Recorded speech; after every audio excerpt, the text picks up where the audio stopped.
Kalian merasa males atau bahkan ada aja penghalang yang membuat diri kalian itu enggan mengamalkan sholawat. Berikut penjelasan dan tipsnya ya pada video kali ini. Oleh karenanya simak penjelasannya sampai selesai supaya kalian nggak gagal paham.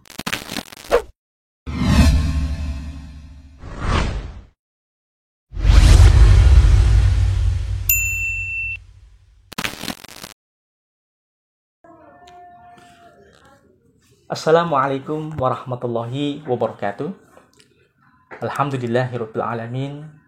Allahumma shalli wa sallim wa barik ala sayyidina Muhammadin wa ala alihi wa sahbihi ajma'in, amma ba'du.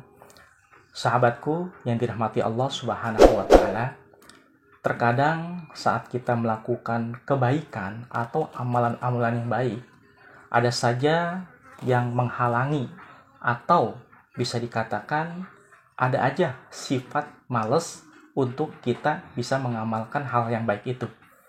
Terutama dalam mengamalkan sholawat. Biasanya nih, sholawat yang akan kita amalkan, ada aja di dalam diri kita timbul tuh rasa malas untuk membaca, untuk mengamalkannya. Karena secara pribadi, saya juga punya pengalaman pada saat dulu belum mengetahui arti dan makna sesungguhnya keajaiban daripada sholawat. Karena dulu ketika ingin mengamalkan sholawat, itu ada aja sifat malesnya, ada aja penghalangnya, sampai-sampai rasa istiqomah yang kita ingin lakukan itu tidak lancar, tidak secara baik kita bisa mengamalkannya. Nah, oleh karena itu pada kesempatan video kali ini, bagi kalian yang ingin mengamalkan sholawat dan kepingin sholawat yang kita amalkan ini lancar tanpa ada penghambat dan penghalang apapun, sedikit ada beberapa tips yang bisa saya sampaikan pada kesempatan video kali ini. Tentunya ini adalah pengalaman pribadi saya saat dulu ingin mengamalkan sholawat.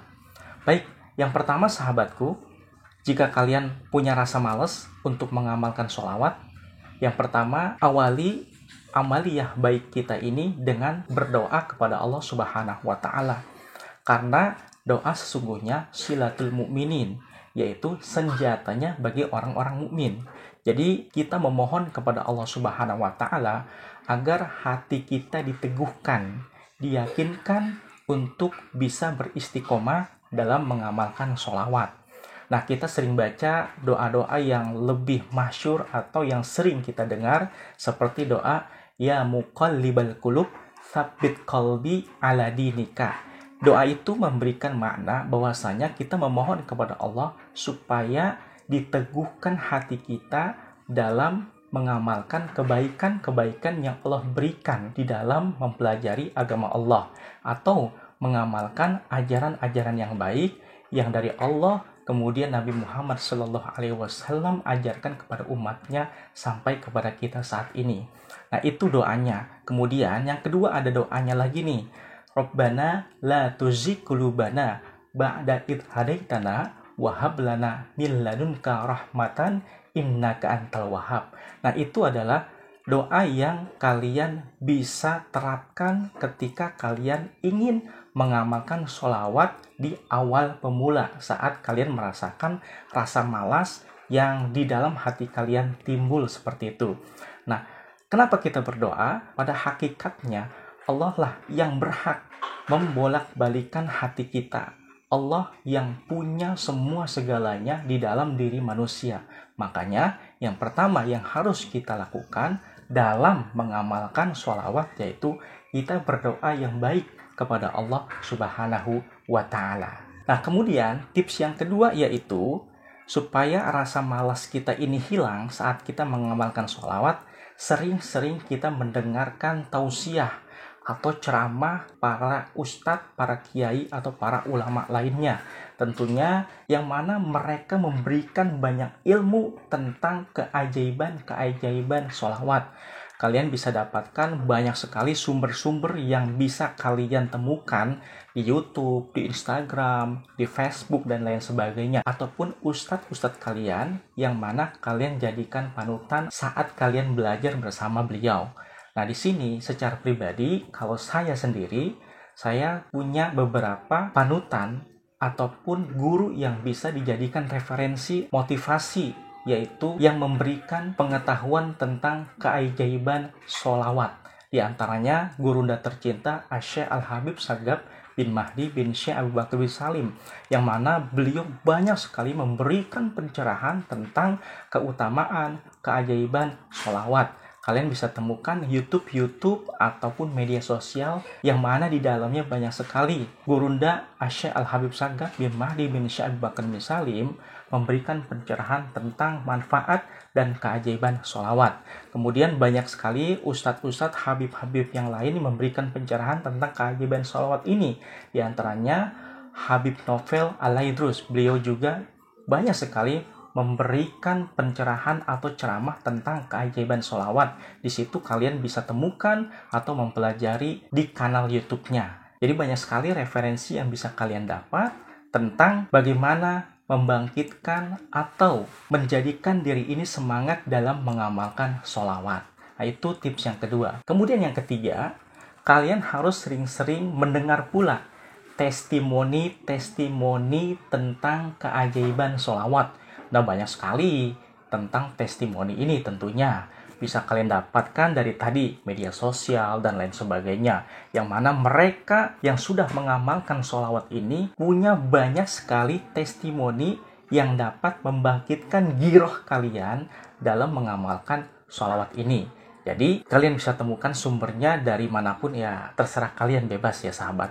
Nah, kemudian yang keempat yaitu bangkitkan i'tiqad di dalam qalbi, di dalam hati kita, rasa yakin bahwa sholawat yang kita amalkan, sholawat yang kita baca akan banyak sekali memberikan manfaat dan keajaiban yang sangat luar biasa bagi diri kita. Yakinlah, yakin dan seyakin-yakinnya i'tiqad di dalam diri kita, sholawat mampu memberikan banyak manfaat.